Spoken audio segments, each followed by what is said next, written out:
Itu kali ini saya baru beli capture card ya, yang murah banget. Eh, Kemarin saya beli dari China dan barangnya baru datang kebetulan. Ini saya coba unboxing dulu ya. Oh ya, saya beli dua macam, harganya mirip-mirip sih, nggak beda jauh. Intinya sama sih, cuman yang satu kemarin dapat promo jadi agak lebih murah. Ini yang pertama, ya, terus packingnya aja, cuman mirip plastik. Yang satu lagi agak bagus, dikasih dus, tapi nggak ada gambarnya ya, dus untuk polos. Dusnya kayak gini, yang satu. Ya ini kebetulan eh, ada mereknya ya, setelah saya periksa di chipsetnya tuh ada mereknya.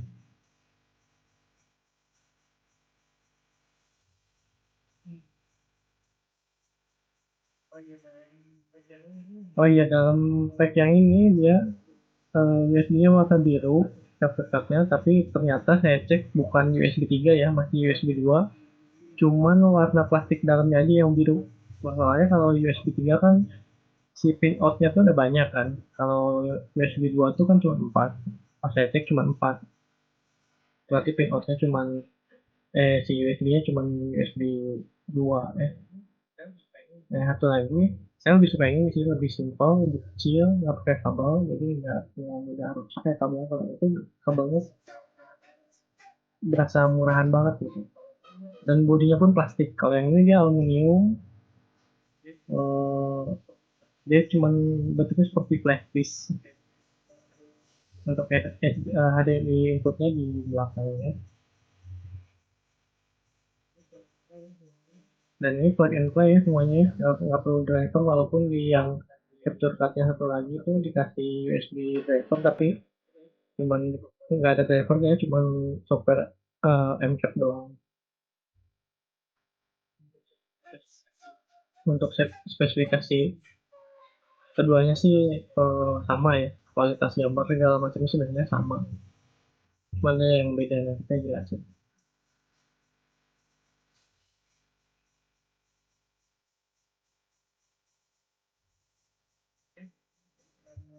Oke, barusan tadi unboxingnya ya, unboxing si capture cardnya. Cuman cuman gitu aja si unboxingnya. Sebenarnya kalau kalau kapan detailnya saya kasih lihat ya. Nah ini kebetulan udah saya bongkar ya si yang kedua capture card ini, sengaja saya bongkar, saya buka bautnya, tapi nggak dirusak ya.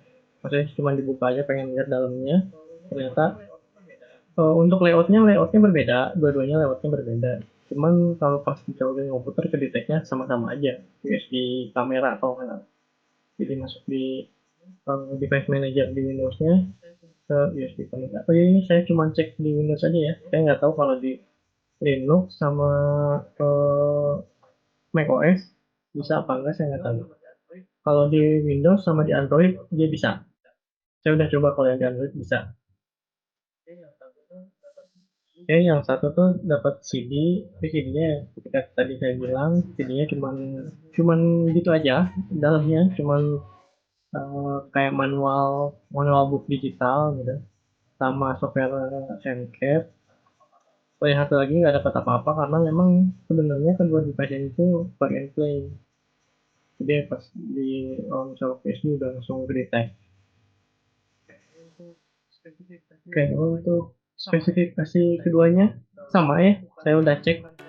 Ini bukan bukan saya dari eh, ngambil dari kertas manual yang disertakan sama si barangnya ya. Ini saya tes sendiri spesifikasinya. Yang terdetek di OBS. Saya kan pakai OBS. Sekarang pun saya rekam ini pakai OBS, dan ini hasil kamera ini pun saya pakai Lumix G85. Lensanya standar dan picture stylenya kalau nggak salah netral atau apa gitu. Ini saya di settingnya di OBS-nya, di filter di filternya, kalau color correction-nya dibenerin, terus si setting capture cardnya pun karena defaultnya kayak kontras sama apa ya, brightness, kontras segala macamnya tuh udah keisi gitu. Nanti saya kasih lihat ya setting defaultnya. Untuk spesifikasinya kayak gini seperti yang samping, resolusinya bisa 1920 kali 1080, maksimalnya 30 fps. Ini udah dites ya semuanya fps-nya. Terus untuk yang HD 1280 kali 720 dia bisa 60 fps. Pokoknya 1280 ke bawah aja, asal yang resolusi terkecilnya. Kalau yang resolusi terkecilnya ngegedein kayak 1960 atau 1024, 1280 kali 1024 itu maksimalnya cuma 30 fps. Jadi mentok si bukan resolusi ya. Nah, dari atas gini aja, dari atas ke bawahnya itu yang maksimal 720 pixel itu bisa 60 fps. Saya juga udah coba main game di recordnya dari PC karena kebetulan saya nggak punya kabel HDTV buat handphone, jadi saya belum tes pakai handphone, baru tes dari dua komputer. Jadi satu komputernya saya rekam via HDMI out, dan satu komputer lagi dipakai buat main game.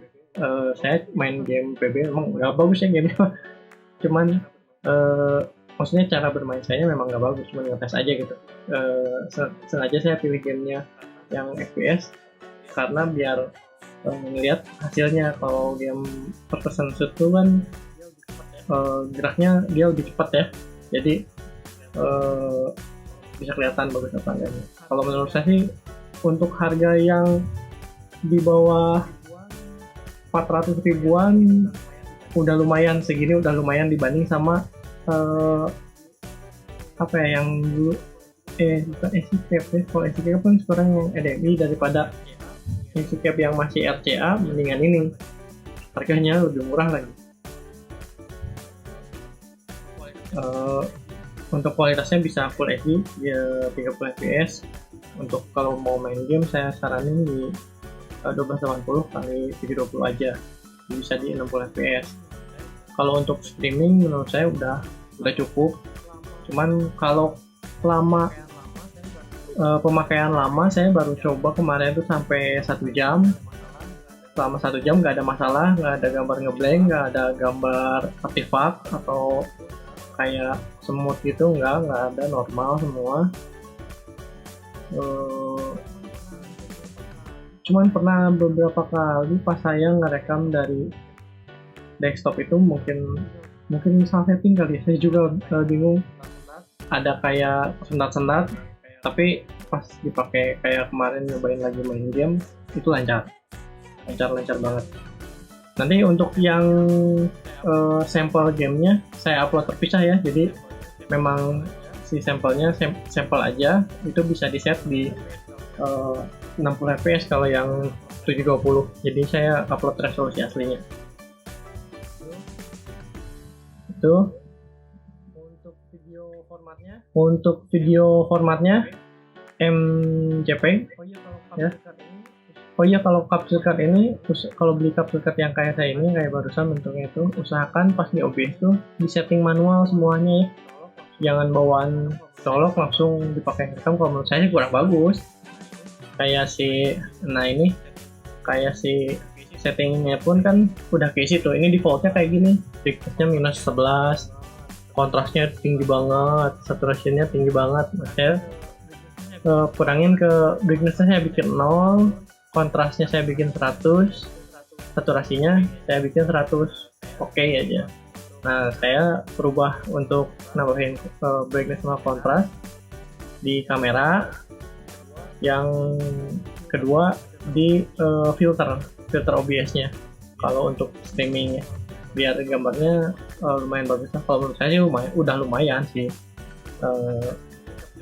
Untuk harga segini, capture card segini, kayaknya emang nggak ada lawan lah. Ini udah murah banget.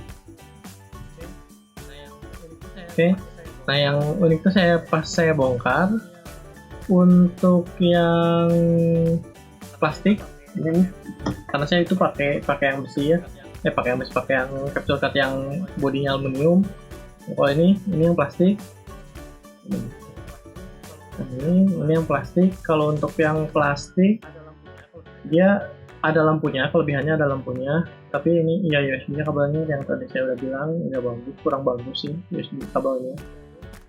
Ini terus dalamnya dia si chipsetnya nggak dikasih heatsink, jadi ada kemungkinan panas kalau pemakaian lama ya. Kalau pemakaian sebentar sih, kalau masih sejam gitu, jam lebih, masih anget-anget kalau saya kemarin cobain tuh. Nah, untuk yang chipsetnya, yang ini yang barusan, dalamnya chipsetnya kayak gini. Nah, kayak gini, chipsetnya kayak gini. Dia apa ya, silikon itu ya? Sampai sini. Oh,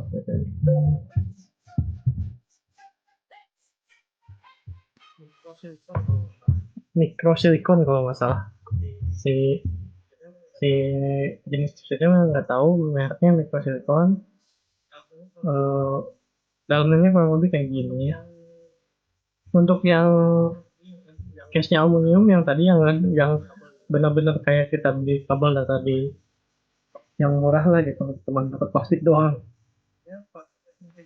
Dia pakai heatsink kayak gini. Ini aneh sih, menarik menurut saya, karena dengan dikasih heatsink otomatis kan si chipsetnya dia bisa tahan panas lebih lama sih. Terus kalau misalkan berasa hangat-hangat ya kita tinggal tembak sama kipas yang kecil aja gitu. Soalnya kan nggak usah dibongkar pun, body keseluruhannya tuh dia aluminium, bahannya aluminium gitu.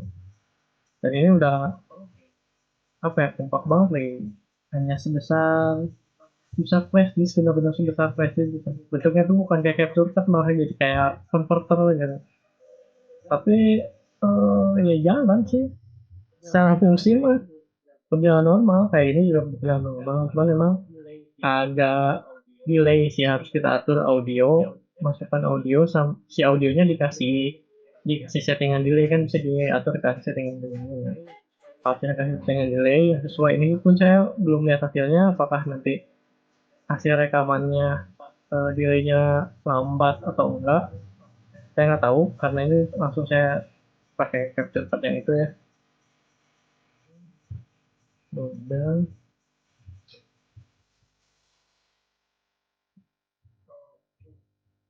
Oke.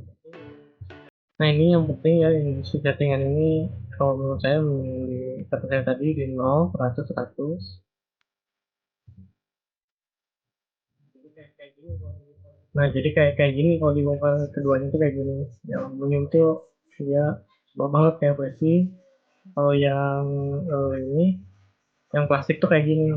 Ada kabel, dan itu kabelnya tuh bentuknya soket ya. Kalau misalkan rusak mungkin bisa diganti ya sama konektornya. Kalau ada kabel yang konektor sesuai bisa diganti. Kalau